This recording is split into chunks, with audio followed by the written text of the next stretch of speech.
গঙ্গাসাগর মেলার প্রস্তুতি কেমন তা খতিয়ে দেখতে মুখ্যমন্ত্রী মমতা বন্দ্যোপাধ্যায় গঙ্গাসাগর 8 তারিখ থেকে গঙ্গাসাগর মেলা শুরু হচ্ছে। এই গঙ্গাসাগর মেলায় প্রচুর পরিমাণে পুলিশ থাকবে বলে 11 তারিখে আইএসএল এর ফিরতি ডার্বি যুবভারতী ক্রীড়াঙ্গনে সম্ভব নয়, কিন্তু ডার্বি হচ্ছে 11 তারিখেই। আইএসএল এর ডার্বি 11 তারিখেই হচ্ছে, ফিরতি ডার্বি হবে গুয়াহাটিতে। গঙ্গাসাগর মেলা থেকে ডার্বি নিয়ে যে জটিলতা তৈরি হয়েছিল কলকাতায়, সেই জটিলতার পর দুই প্রধানকে চিঠি দিয়ে বিধাননগর কমিশনার জানিয়ে দিয়েছিল যে সম্ভব নয় এখানে ডার্বি করা। কল্যাণীতে চেষ্টা হয়েছিল, কল্যাণীতেও সম্ভব হয়নি, তবে দিন বদল হয়নি। ডার্বি হবে 11ই জানুয়ারি, ফিরতি ডার্বি, তবে কলকাতার বদলে হবে গুয়াহাটিতে।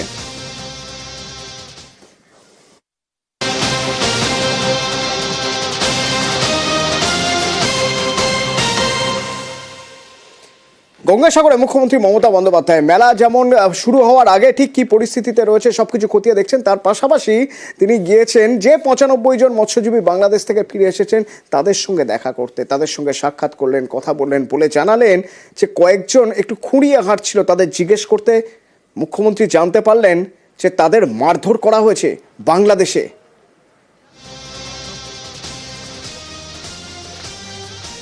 95 জন ভাই যাদের আমরা ছাড়িয়ে আনতে পেরেছি অনেক কষ্টে, কয়েকজন খুঁড়িয়ে খুঁড়িয়ে হাঁটছিলেন, কয়েকজনকে মারধরও করা হয়েছে।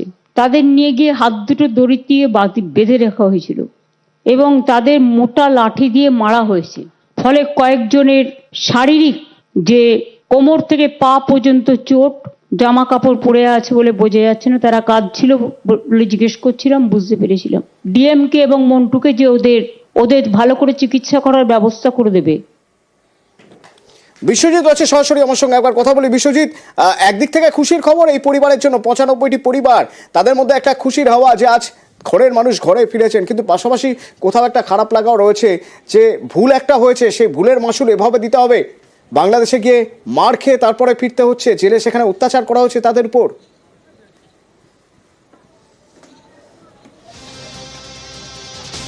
হ্যাঁ, দেখো, যে ঘটনাটা ঘটেছে, যেটা বলে জেলে তাদেরকে অত্যাচার করা হয়নি, তারা মৎস্যজীবীরা যেটা বলছেন যে যখন তারা যখন জাল ফেলেছিলেন এবং জাল যখন স্রোতের টানে বাংলাদেশ জলসীমানার ভেতরে ঢুকে গিয়েছিল, তারপর তাদেরকে গ্রেপ্তার করা হয় এবং সেই সময় তাদের উপর কিন্তু বাংলাদেশ যে বর্ডার গার্ড রয়েছে তারা কিন্তু অকথ্যভাবে অত্যাচার চালায়, তাদেরকে মারধর করা হয়, এমনকি বেশ কয়েকজনের পায়ে কিন্তু গুরুতর আঘাত তারা করে। এবং সেই কারণেই আজকের কিন্তু যেটা দেখা গেল, মুখ্যমন্ত্রীর সঙ্গে যখন মৎস্যজীবীরা যখন দেখা করছিলেন তখন বেশ কয়েকজন মৎস্যজীবী কিন্তু খুঁড়িয়ে খুঁড়িয়ে হাঁটছিলেন এবং সেইখানেই কিন্তু মুখ্যমন্ত্রী তাদের সঙ্গে কথা বলেন এবং কথা বলে জানতে পারেন তাদের উপর যে অত্যাচারের কথা, সেইখানেই কিন্তু তিনি জানতে পারেন।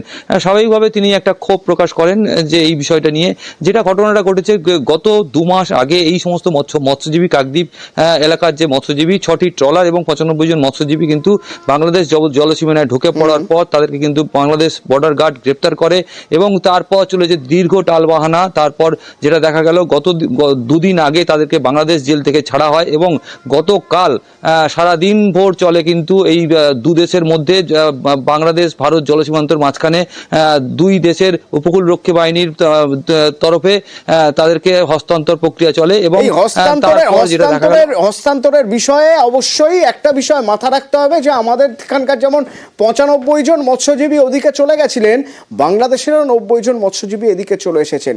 ওপার থেকে যারা ফিরেছেন তারা ওপার থেকে যে দুর্বিষহ যন্ত্রণা নিয়ে ফিরেছেন আমাদের দেশের মৎস্যজীবীরা, তাদের মুখে একবার শুনে নিন। জেলে মারধর করেনি, এমনি যখন আমাদেরকে কোস্টগার্ড ধরে তখন আমাদের খুব মারধর করেছিল। আমি ধরা পড়েছি সেপ্টেম্বরের 16 তারিখে। জেলের অভিজ্ঞতা, আমি তো আমাদের বাপ ঠাকুরদা কোনোদিন জেল খাটেনি। জেলে যে খাওয়া দাওয়া জীবনে কখনো আমরা কেউ খাই না। এই প্রতিদিন মূলোর শাক আর পালংয়ের শাক আর ডাল, আর প্রতিদিন রাত্রে 1 পিস এইটুকু একটা মাছ দিত, মাঝে মধ্যে আমাদের 1 পিস করে ডিম দিত, আর প্রতিদিন সকালে হয়তো একটা রুটি দিত, না হলে খিচুড়ি দিত। এইভাবেই মুখ্যমন্ত্রীর উদ্যোগে ফিরে এলে তোমরা এ রাজ্যে ফিরে এলে। আমার মায়ের থেকে অনেক বয়সে বড়, আমরা যেভাবে সহযোগিতা পেয়েছি আশা করব যে আমাদের মৎস্যজীবীদেরকে সবসময় এরকম ঘাটে রাখা হোক। আমি অভিজিৎ 3 নম্বরের মাঝি। লেবার ছিল 17 জন, একজন আমার মারা যায়। বাংলাদেশের কোস্টগার্ড আমার বোটকে মেরে দেয়, আমাকে প্রচুর মেরেছে। 5 জন লোক পড়ে যায়, 4 জনকে পেয়েছি, একজনকে পাইনি, আমাকে প্রচুর মেরেছে। আমি ওখানে 15 দিন কারা হাসপাতালে ছিলাম। আমার এগুলো এখনো ফাটা। ওরা যা দুর্ব্যবহার করে কোস্টগার্ড নেভি, বলার মতো কথা নেই। আমার দেশকে বলছে না এদিকে গালাগালি রে ওনারা। এটা আমার ছেলেও পড়ে গেছে নদীতে। আর যারা এদেশ থেকে ওদেশে গেছেন তারা কোন অভিজ্ঞতা নিয়ে গেলেন, মুখ্যমন্ত্রী কি বলছেন শুনুন। ইতিমধ্যে প্রায় মাসখানেক আগে আমাদের সীমানায় ঢুকে পড়ে। তারা অসুস্থ হয়েছিল, আমরা তাদের ভালো করে চিকিৎসা করাই এবং তাদের আমরা খুব যত্ন করে রেখেছিলাম। দুদেশই মৈত্রীর বন্ধনে আবদ্ধ থাক, এটা আমি নিশ্চয়ই চাই। অসুস্থ হয়েছিল প্রচন্ড, তাদের সম্পূর্ণ চিকিৎসা করে ভালোভাবে রেখে যাতে দেশের কোনো বদনাম না হয়, বাংলার কোনো বদনাম না হয়, আমরা পুরো সাহায্য করেছি। যারা এদেশ থেকে ফিরে গেলেন নিজের দেশে বাংলাদেশে, তারাও কিন্তু বলছেন তারা আতিথেয়তায় খুশি, তারা চিকিৎসা পেয়েছেন, সুচিকিৎসা নিয়ে তারপর ফিরছেন নিজের দেশে। আমরা বাংলা সরকারের কাছ থেকে উপকৃত হয়েছি এবং আমরা বাড়ি ফিরতে হয়েছি। এবং বাংলায় যারা আমাদের বাংলাদেশে যারা বৈশ্যজীবী আটক আছে তারা যখন তাদের বাড়ি ফিরতে পারে, আমি সেই আশাই কামনা করি। যে আমিও চাই যে তারা তাদের বাড়িতে দ্রুত ফিরে আসুক। ভালোই আছি, নিরাপদে ছিলাম।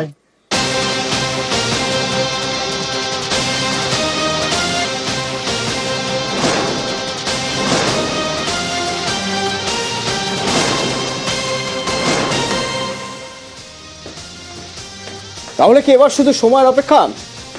বউবাজারে মাটির তলা দিয়ে মেট্রো যাওয়া এবং বউবাজারের উপরে বাড়িগুলোরও কোনো ক্ষতি হবে না, নির্মাণের কোনো সমস্যা হবে না, এ প্রসঙ্গ উঠছে একটাই কারণে, তার কারণ সয়েল টেস্টিং হয়েছে, মাটি পরীক্ষা হয়েছে এবং যারা পরীক্ষা করছেন তারা কি বলছেন?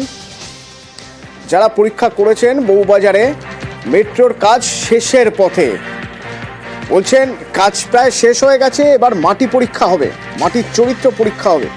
তো জিওফিজিক্যাল ডেমোগ্রাফিক সার্ভে, KMRCL এর এই জিওফিজিক্যাল ডেমোগ্রাফিক সার্ভে কি?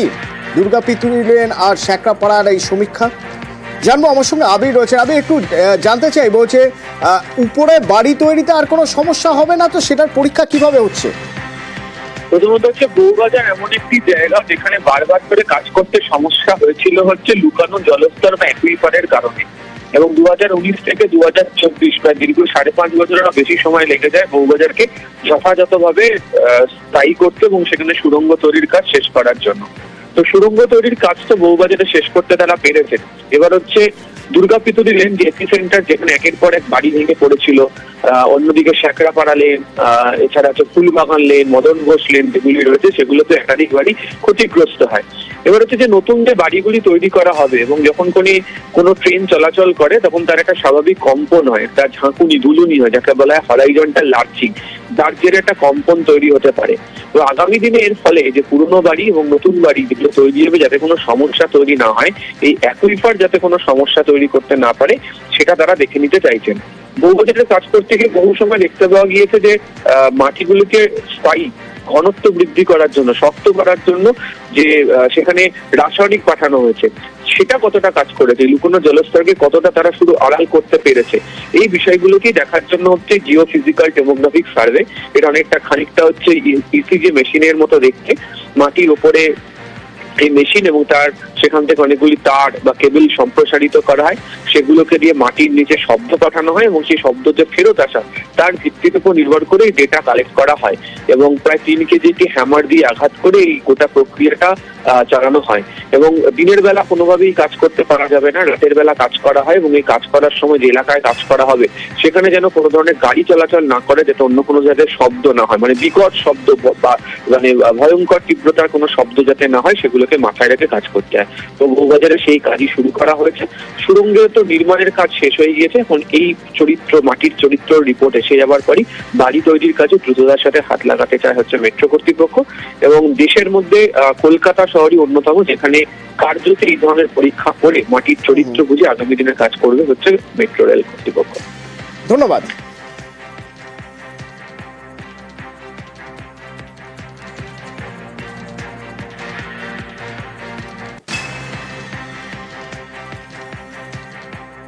যে মেশিনপত্র আনা হয়েছিল সেই মেশিনপত্র দিয়ে এই রাস্তায় ফুটো ফুটো করে সমস্ত রাস্তাঘাট এবং এই আমাদের এই গলি দুর্গাবতী লেন শেখরাপাড়া এগুলো সমস্ত কিছু, সেই কারণেই আমাদের এই অঞ্চলের মানুষের যারা আছে আর কি, বেশি অনেকেই নেই কিন্তু যারা আছে প্রত্যেকে আতঙ্ক বোধ করছিল রাতেবেলা। এই ধরনের ঘটনাটা অনেকবার ঘটেছে, আবার কেন এরকম ধরনের ইসে হচ্ছে, কোনো কিছু দুর্যোগ বা কোনো কিছু আসছে কিনা সেইটাই ভয়।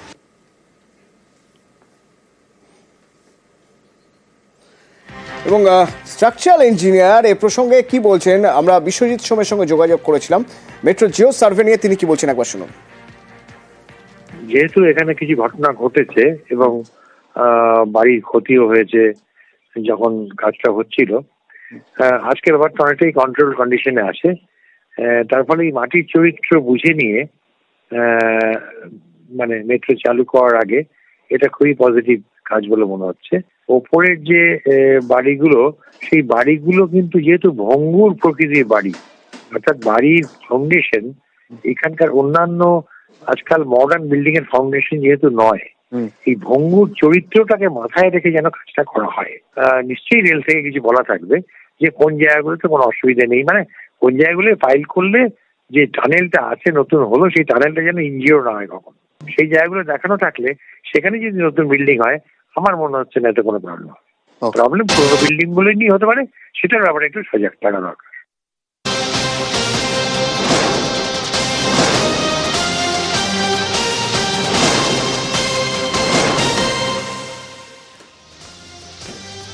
নমস্কার, বিকেল 5টার 5 মিশাল নিয়ে আমি অতনু রয়েছি আপনার সঙ্গে। বিকেল 5টা অফিস টাইম, কিছুক্ষণ পরে প্রচুর লোক বাড়ি ফিরবেন কর্মক্ষেত্র থেকে এবং তারা সেই যথারীতি বেসরকারি বাসের পিছনে দৌড়বেন, পাদানিতে ঝুলে ফিরবেন, কারণ সরকারি বাস ডিপোয় দাঁড়িয়ে রয়েছে, রাস্তায় নেই।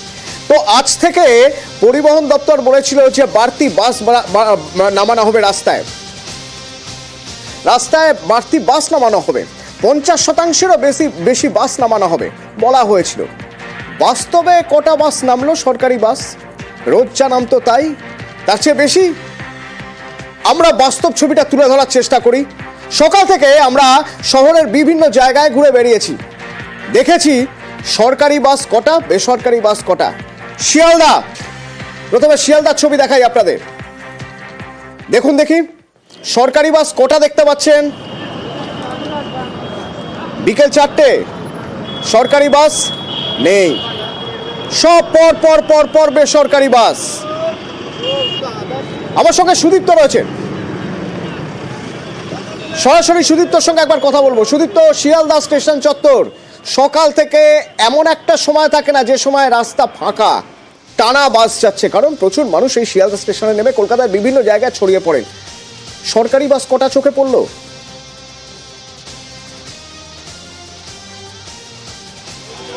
একদমই অতনু, দেখো 2রা জানুয়ারি মুখ্যমন্ত্রী মমতা বন্দ্যোপাধ্যায় তিনি প্রশাসনিক বৈঠক করলেন, পরিবহন দপ্তরকে কড়া দাওয়াই দিলেন। তারপরে নিউজ 18 বাংলা একেবারে জেলা থেকে শহর পরিস্থিতি দেখতে পথে নামলো এবং তারপরেই লাগাতার কভারেজের জেরেই কিন্তু পরিবহন দপ্তর রাস্তায় নামলো এবং পরিবহন দপ্তরের পক্ষ থেকে একবার একটু থামো সুদীপ্ত, সরাসরি পরিবহন মন্ত্রী শ্রেয়াশিস চক্রবর্তী রাস্তায় নেমেছেন, একবার শুনবো কি বলছেন। এই সেক্টর 5 থেকে আজকে 152টা বাস, মানে 72টা নন এসি বাস এবং 80টা এসি বাস রান করেছে বিভিন্ন জায়গায়।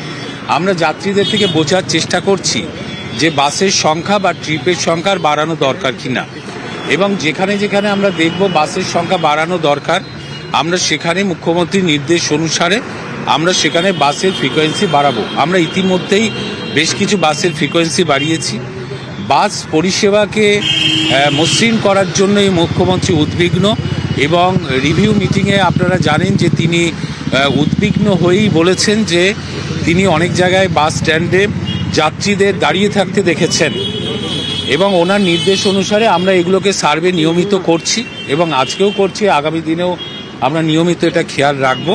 আপনি একজন ছাত্রীর সঙ্গে কথা বললেন, আমি একজন ছাত্রীর সাথে কথা বললাম যে তুমি তোমার গন্তব্যস্থলের জন্য বাস পাও কিনা, ও বললো যে হ্যাঁ আমি নিয়মিত বাস পাই। আমি ওকে জিজ্ঞেস করলাম যে আর কি বাসের সংখ্যা বাড়ানো উচিত, তবে খুব স্মার্ট ছাত্রী, সে বললো না বেশি বাসের সংখ্যা বাড়লে তো আবার যানজটের কিন্তু আমরা সমস্যা হবে। সকাল থেকে শিয়ালদা থেকে রাস্তায় সরকারি বাস নামানো হয়েছে, আগের তুলনায় ধাপে ধাপে আরো নামানো হবে, যখন হবে সেটা কবে হবে আমাদের নজর থাকবে। কিন্তু তার আগে এখনো পর্যন্ত সপ্তাহের প্রথম দিন আমরা সে ছবি দেখতে পাচ্ছি না। সুদীপ্ত আমাকে জানাচ্ছিলেন শিয়ালদার কথা। সুদীপ্তর সঙ্গে কথা বলার আগে আমাদের ক্যামেরায় যা ধরা পড়েছে আর মানুষের চোখে যা ধরা পড়েছে সেই দুটো একসঙ্গে মিলিয়ে নিই। অর্থাৎ আমাদের ক্যামেরায় ধরা পড়েছে এই ছবি, আর এমনও তো হতে পারে আমাদের ক্যামেরায় ধরা পড়েনি অথচ রাস্তায় সরকারি বাস বেরিয়েছে আজ অন্য দিনের থেকে বেশি। যারা বেরিয়েছেন রাস্তায় তারা বলতে পারবেন, তাই তাদের সঙ্গেও কথা বলেছি। শিয়ালদা স্টেশন চত্বর থেকে যারা আজ বাস ধরছেন, সরকারি বাস মিলল, কি বলছেন শুনুন। আমি ঠাকুরপুকুর যাবো, সরকারি বাস একটাও দেখতে পাচ্ছি না। অনেকক্ষণ থেকে দাঁড়িয়ে আছি, সরকারি কোনো বাস নেই এখানে। এগুলো তো পাবলিক বাস না, সরকারি বাস দেখিনি। আমার প্রতিবন্ধী লোক, আমি বাসে গেলে ভাড়া লাগে, সরকারি বাসে গেলে ভাড়া লাগে না, কিন্তু পাই না একটা সরকারি বাস। 20 থেকে 25 মিনিট দাঁড়িয়ে আছে, এখনো পর্যন্ত কোনো সরকারি বাস দেখতে পাই। আমি যেমন বেহালা। সরকারি বাস দেখতে পেয়েছেন? না, এখনো না। কোথায় যাবেন আপনি? আমি রুবি যাব। শিয়ালদা থেকে দাঁড়িয়ে রয়েছি। সকালবেলাতেও অনেক সমস্যা হচ্ছে, খুব তাড়াতাড়ি S24 পাওয়া যাচ্ছে না, তো সমস্যা ফেস করছি আর কি। শিয়ালদা স্টেশন চত্বর থেকে যেমন প্রচুর মানুষ স্টেশনে নেমে তারা কলকাতার বিভিন্ন জায়গায় ছড়িয়ে যান, ঠিক তেমনই দূরপাল্লার বাস ধরে জেলার বিভিন্ন জায়গা থেকে কর্মসূত্রে মানুষ কলকাতায় আসেন। কোথায় নামেন? ধর্মতলায়। সেখান থেকে পৌঁছে যান বিভিন্ন জায়গায়। সরকারি বাস অন্যদিন যা, আজকে কি তার চেয়ে বেশি দেখা গেছে? একবার দেখা যাক। ধর্মতলা, দুপুর 3টে মানুষ উঠছেন বাসে। দুপুর 3টে ধর্মতলা, দেখুন তো পর পর দাঁড়িয়ে রয়েছে। একটা সরকারি বাস দেখতে পাচ্ছেন না, সব বেসরকারি বাস। সরকারি বাস গেল কোথায়? সরকারি বাস গেল কোথায়? সরকারি বাস আছে, ডিপোয়ে দাঁড়িয়ে রয়েছে। আমার সঙ্গে রয়েছে সুদীপ্ত। শিয়ালদার কথা তো তুমি বললে, ধর্মতলা চত্বরেও আজ সকাল থেকে, মূলত সকালে অফিস টাইমে সরকারি বাস চোখে পড়লো।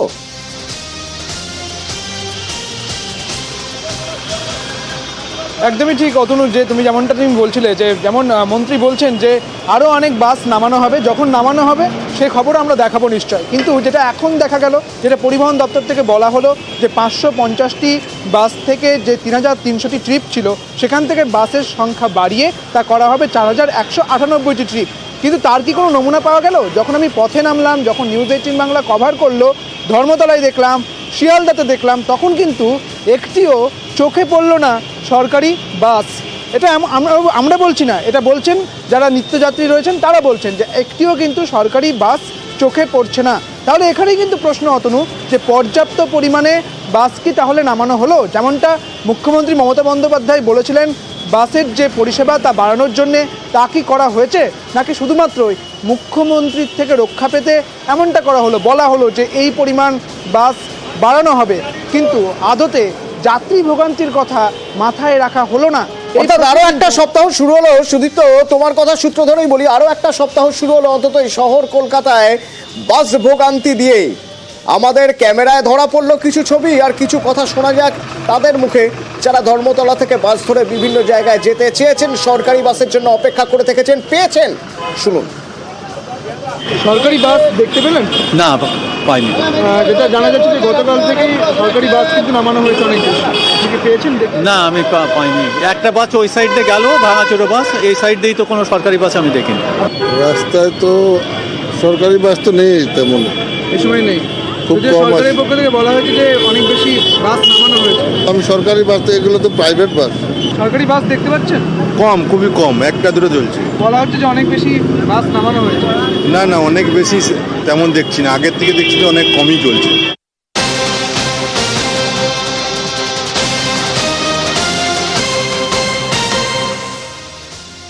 দেখালাম শিয়ালদা স্টেশন চত্বর, দেখালাম ধর্মতলা। এবার আপনাদের সেক্টর 5 দেখাই। সেক্টর 5 তথ্য প্রযুক্তি তালুক, যেখানে প্রচুর মানুষ আসেন অফিস টাইমে। সেখানে সকালে অফিস টাইমে কি অবস্থা এবং সন্ধে অফিস টাইমে কি অবস্থা, সে ছবি লাগাতার আমরা আপনাদের দেখিয়েছি। কিভাবে বাসে বাদুর ঝোলা হয়ে যেতে হচ্ছে অফিসের পর বাড়ি যাওয়ার জন্য, অন্তত এই উল্টোডাঙ্গা স্টেশনে যাওয়ার জন্য দৌড়। দেখুন, দৌড়াতে হবে তো, কারণ এই বাস চলে গেলে আবার কবে বাস মিলবে কেউ জানে না। সরকারি বাস হাতে গোনা কয়েকটা, বেশি টাকা লাগবে তাই তাই বেসরকারি বাসই ধরতে হচ্ছে, না হলে আরো বেশি টাকা দিয়ে অটো ধরতে হবে। তো বিধাননগর স্টেশন চত্বর আমরা আপনাদের দেখিয়েছিলাম, বিধাননগর স্টেশন চত্বরের ছবি দেখুন, এই তো অবস্থা। তো সেক্টর 5-এ আজ কি অবস্থার কোনো বদল হলো? কিছুক্ষণ আগে সেখানে মন্ত্রী গিয়েছিলেন, মন্ত্রী গিয়ে তিনি বলেছেন যে বাস বাড়ানো হচ্ছে, ধাপে ধাপে আরো বাড়ানো হবে যাতে সমস্যা না হয়।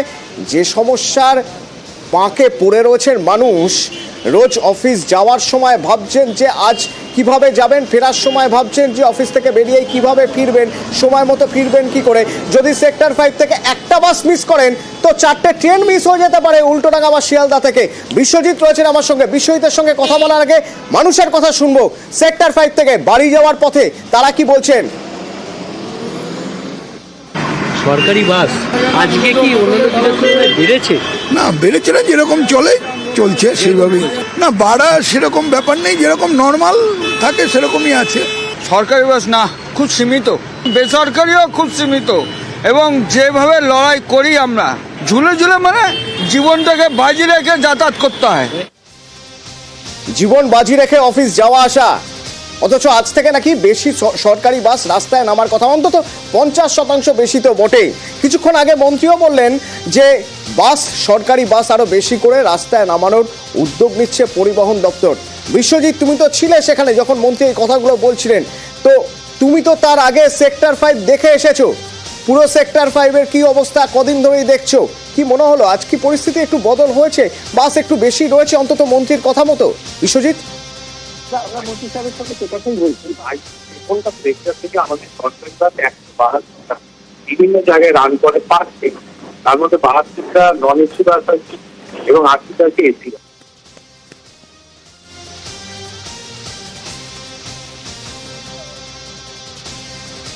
বিশ্বজিতের কথা কি শোনা যাচ্ছে?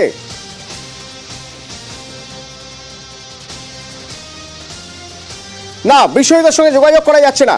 পরবর্তীতে বিশ্বজিতের সঙ্গে যোগাযোগ করব, জানার চেষ্টা করব যে আজ বিশ্বজিৎ সেক্টর 5-এর কি ছবি দেখলেন। মন্ত্রী আজ ঘুরে গেলেন, ঘুরে যাওয়ার পরেও কি সেক্টর 5-এর ছবি বদলাবে, কবে বদলাবে নজর থাকবে আমাদের। আমরা গত দুদিন ধরে টানা দেখাচ্ছি কলকাতার কি অবস্থা। কলকাতা শুধু কলকাতা নয়, রাজ্যের বিভিন্ন জায়গার। এবং পরিবহন দপ্তর দাবি করেছে যে তারা রাস্তায় নামবেন। মন্ত্রী যেমন রাস্তায় নেমেছেন, আজ সকালের একবার ছবি দেখাবো, উত্তরবঙ্গের ছবি, শিলিগুড়ির ছবি একবার দেখাবো। সেখানে পরিবহন দপ্তরের অধিকর্তা তিনিও নেমেছেন রাস্তায়, সেই ছবি একবার দেখাতে চাইব।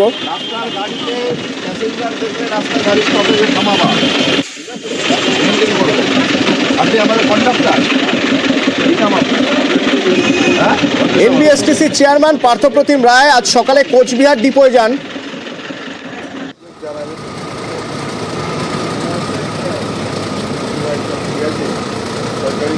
আরেকটা ছবিও এর পাশাপাশি দেখিয়ে রাখতে চাইবো, এসবিএসটিসির কর্তারা তারাও আজ দেখতে যান ডিপোর কি অবস্থা, বাস চলছে কটা, দাঁড়িয়ে কটা।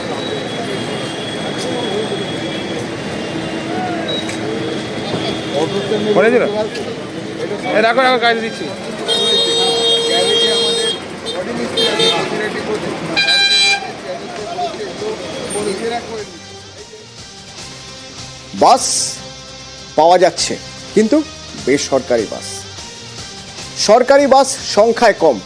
যদি সংখ্যা বাড়ে অন্তত পকেটটা বাঁচবে।